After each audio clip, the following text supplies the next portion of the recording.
talagang totoong nakadidismaya itong nangyari, yung pinakahuling hearing ng Senate Blue Ribbon Committee. Dahil sa lumilitaw ho mga kababayan, kasi nagulat ako sa mga tanong ni Senator Rodante Marcoleta sa media na yun sa press con sa Senado na meron ba kayo napansin sa Senate Blue Ribbon Committee hearing?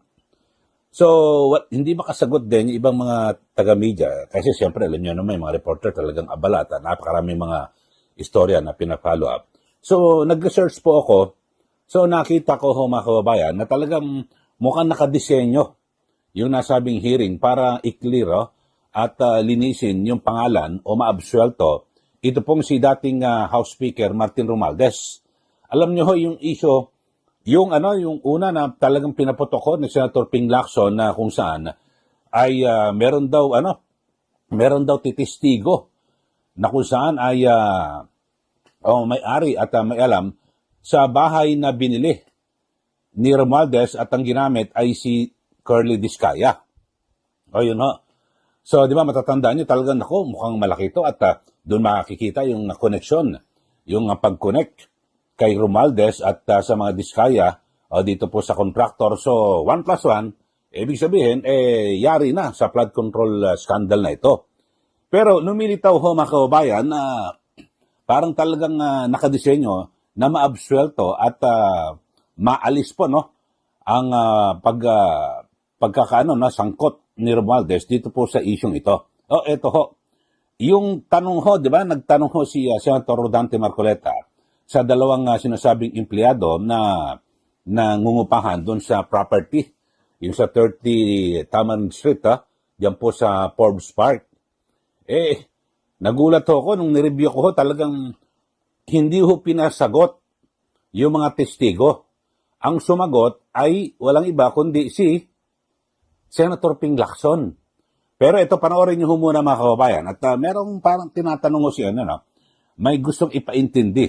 Ito pong si Senator Marcoleta sa media. Kung meron kayo napansin, ako napanood ko yung kanyang press con at yung kanilang isinuwalat na minority report diyan po sa Senado. Ito, panoorin niyo lang ho, tapos mamaya idudugtong ko yung nangyari sa Senate Blue Ribbon Committee na kung saan talagang totoo pala na nakadidismaya dahil sa si Senator Ping Lacson, siya po ang umako at nagsilbing testigo. Ito, panoorin niyo muna itong pahayag ni Senator Rodante Marcoleta.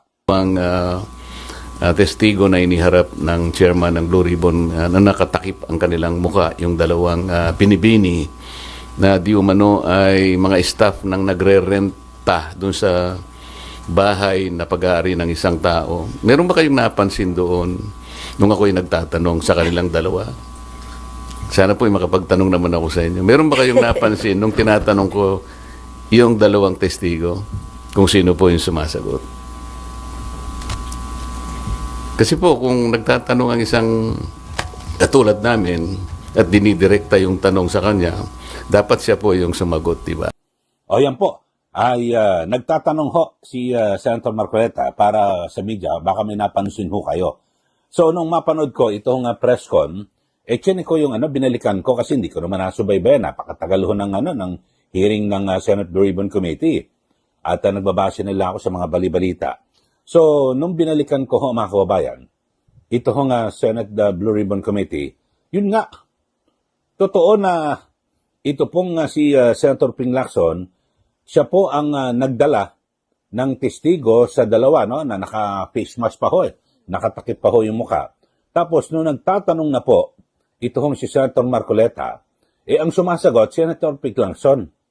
Kasi ang tanong ho ni Senator Marcoleta, sino ba ang may-ari ng inuupahan yung bahay o gusali dyan sa Forbes Park? Biglang inako ni Senator Ping Lacson.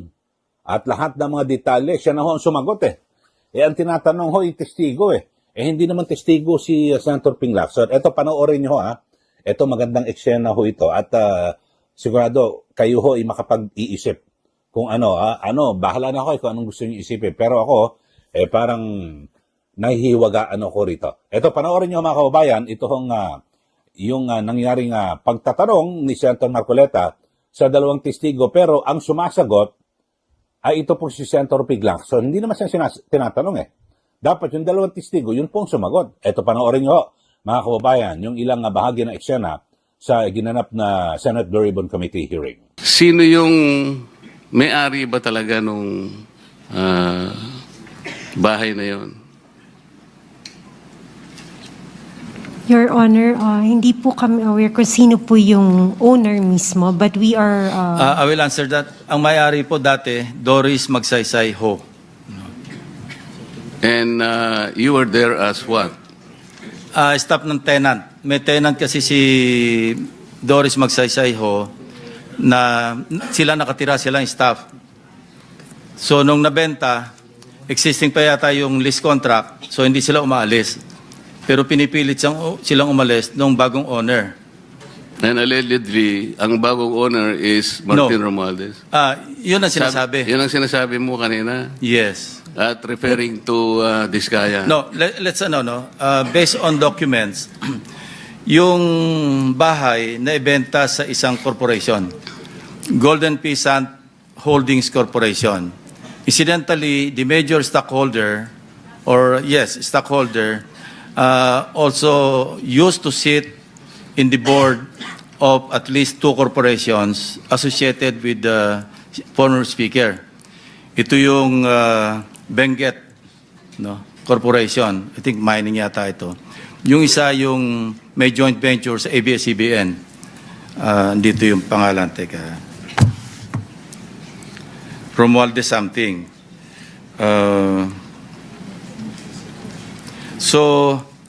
And another one, I think Mark Venture something, at saka treasurer siya doon sa, yun nga, yung media company owned by Romualdez, kasi Romualdez Media something na may joint venture sa ABS-CBN.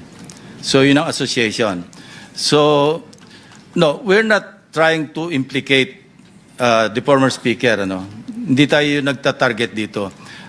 Dumating lang sa ating attention, but we cannot disregard because sabi ko nga, there were persistent reports na ang initial information nga sa pangalan ni Diskaya na or kay Diskaya na ibenta. So it appears now na hindi totoo kasi ang naging role lang allegedly ni Carla Diskaya, yun nga, dumating siya doon February or January at sinasabihan sila, umalis na kayo dyan. So yun lang ang pinagtataka natin. So, hindi naman ito enough to implicate or to implead the former speaker. But, this is something that the DOJ or the Ombudsman or the Ombudsman can follow through. We are only providing a lead for whatever it is worth. Yun lang ang purpose dito. Because if you really want to go after the so-called, sabi nyo nga, wag yung sapsap at saka mga dilis, hanapin yung malaking isda. And this is the direction that we are taking. But I repeat, hindi ito enough, itong information is not enough to implicate, not even implicate the former speaker. This is just, we may just consider this as a lead, kasi merong connection. But of course, dininay naman ni Carla Diskaya, so let's leave it at that. So with that, I would like to ask your permission to excuse the two ladies. O yan po, napanood nyo ho at di ba? Imbis na, kasi ang tanong ni Senator Marcoleta sa dalawang babae na tumistigo, pero agad na inako po ni Senator Ping Lacson yung mga sagot. So, dapat ang sinabi ng Senator Marcoleta, lang, masyadong mabait to si Senator Marcoleta. Nasabi niya, Mr. Chairman, pasensya na po, mawalang galang. Hindi po kayo ang aking tinatanong, kundi itong yung dalawang testigo mo. Kayo ang sumasagot Sana ho, ginanon ho. Kaya lang, siguro ay bilang kortesiya at pinabayaan na lang po ni Senator Marcoleta na sumagot mismo itong si Senator Ping Lacson. So kakaiba ho, di ba? Siguro kayo naman ho, madalas ho na sumubaybay din sa mga ginagawang hearing o inquiry dyan po sa Senado at maging sa mababang kapulungan ng Kongreso na kung nagtatanong ang kongresista o senador sa isang testigo ay sila mismo ang sumagot kasi sila tinatanong Tama? Ito. Pero matapos ho niyan, yung pagdinig, kasi alam nyo, ho, napaka-importante sana yung dalawang babae na yan. Dahil sa yung number 30, Tamarind Street, yan po yung binabanggit ni Zaldico, na kung saan ay dyan po nag-deliver ng pera. Magkano ba? 1 bilyon. O parang dyan ang pinakabagsakan ng pera. Dyan dinala para po, di umano kay dating House Speaker Martin Romualdez. So napaka-importante sana, pero biglang pinauwi na ko at hindi binigyan din.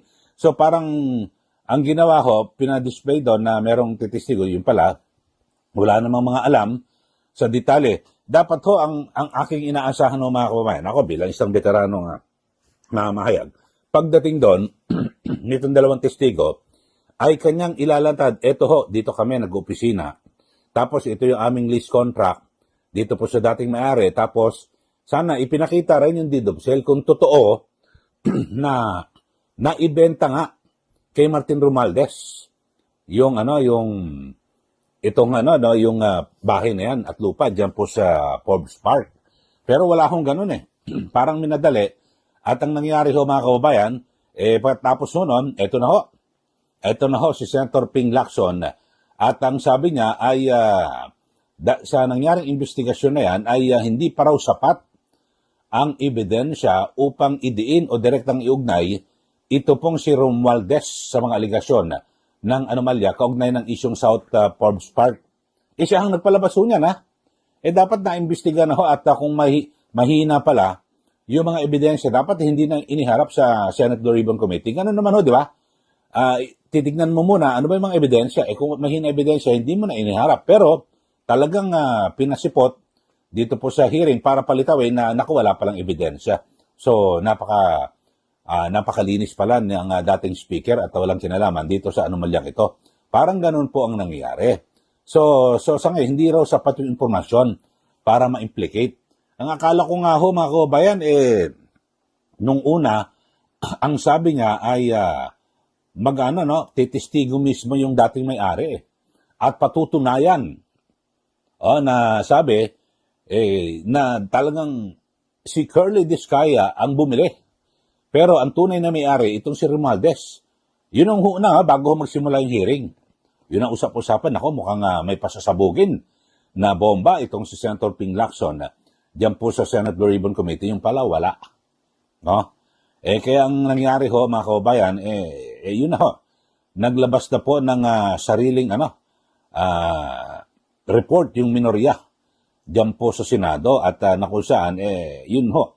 Ang kanilang sinasabi talagang dapat talagang lahat po ng mga ebidensya at yung mga naging testigo o testimonya ng bawat resource person diyan po sa lahat po ng mga inquiry ng pagdinig, maging sa ICI, diyan po sa Senate Blue Ribbon Committee, ay ito pong si dating Speaker Romualdez ang tinutumbok. Yun po mga kababayan. So, yun ho, paano ho ito? Talagang, bakit sinadya na parang umattend? Yung dalawa pa, wala namang pangalang alam at wala hong dalang bit-bit na dokumento. So talagang gusto lang ho na para po sa mata ng taong bayan, sumipot sa wala namang palang ebidensya. So wala, absuelto. Ito pong si Romualdez. So ganun po ang magiging implikasyon, di po ba? Kayo ho mga kababayan, ano po pananaw nyo ho rito?